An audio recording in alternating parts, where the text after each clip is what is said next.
नमस्कार, NMF news पर आप सभी का बहुत स्वागत। मैं हूं आपके साथ अभिषेक पुंडीर। हरियाणा में जो चुनाव प्रचार था वो थम चुका है और 5 अक्टूबर को वोटिंग होनी है। 8 तारीख को नतीजे आने हैं। नतीजों में अभी वक्त है, अभी पता चलेगा कौन बाजी मारेगा कौन नहीं बाजी मारेगा। लेकिन कांग्रेस पार्टी की वजह से इस बार का हरियाणा चुनाव थोड़ा गर्म रहा। उसका माहौल थोड़ा सा गर्म रहा। वो इसलिए रहा क्योंकि कांग्रेस पार्टी के भीतर ही 3 धड़े बट गए थे। एक कुमारी शैलजा का बड़ा धड़ा बट गया, जो दलितों की पुरानी और कद्दावर नेता कांग्रेस पार्टी की मानी जाती हैं। 2 बार कांग्रेस की सरकार में मंत्री भी रही हैं और इस बार भी वो सांसद भी हैं। उनकी इच्छा थी विधानसभा चुनाव लड़ने की, क्योंकि मुख्यमंत्री हरियाणा का उन्हें बनना था। इसी बात पर विवाद ज्यादा पनपा, हुड्डा का गुट अलग हो गया और इसी के बीच एक गुट सुरजेवाला का भी सामने आया। फिलहाल तक भूपेंद्र हुड्डा सबसे मजबूत दावेदार मुख्यमंत्री को लेकर माने जा रहे हैं। वहीं सुरजेवाला ने भी अपनी इच्छा जाहिर की कि वो भी मुख्यमंत्री बनना चाहते हैं और सार्वजनिक तौर पर कुमारी शैलजा तो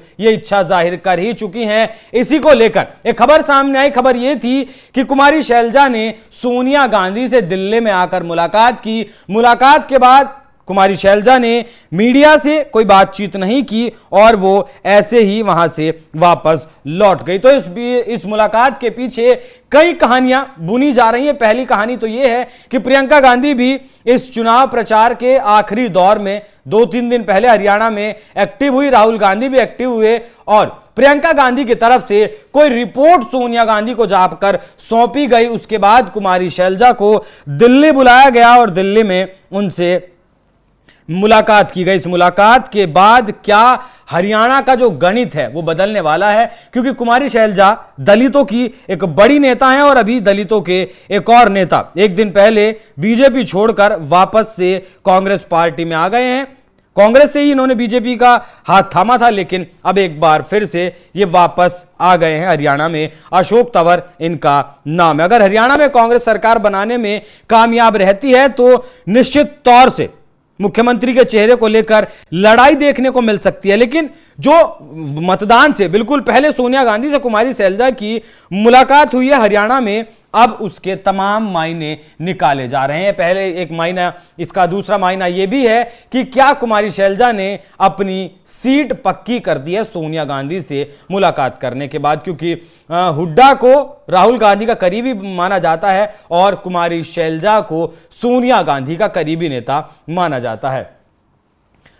इसी को लेकर सोनिया गांधी की से मुलाकात कुमारी शैलजा ने की। तो क्या अब मुख्यमंत्री पद को लेकर वाकई में लड़ाई देखने को मिलने वाली है और अपनी जो जगह है, जो सीट है, अगर बहुमत हरियाणा में कांग्रेस पार्टी को मिलता है उसे कुमारी शैलजा पक्की कराई है। लेकिन यहां भी एक पेच फंसता है और पेच यह फंसता है कि जब टिकट बंटवारा हरियाणा में हुआ था तब हुड्डा गुट के 25 से 30 नेताओं को यहां टिकट दिया गया और अगर बहुमत मिलता है तो जाहिर सी बात होगी कि हुड्डा गुट के विधायक ज्यादा होंगे।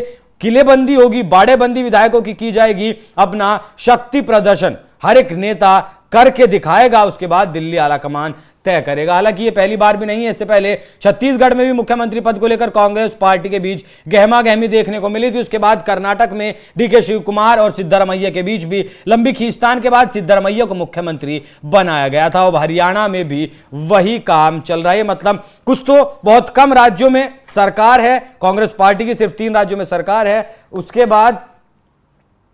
उसके बाद अब हरियाणा अगर सरकार बनाती तो सिर्फ चौथा ऐसा राज्य होगा जहां कांग्रेस पार्टी की सरकार होगी। तो देखना होगा कि एक अनार के लिए बीमार 3 हैं और कौन से बीमार को मुख्यमंत्री पद की दवाई मिलती है। बाकी इस मुलाकात पर आपकी क्या राय, कमेंट कर हमें जरूर बताएं। धन्यवाद।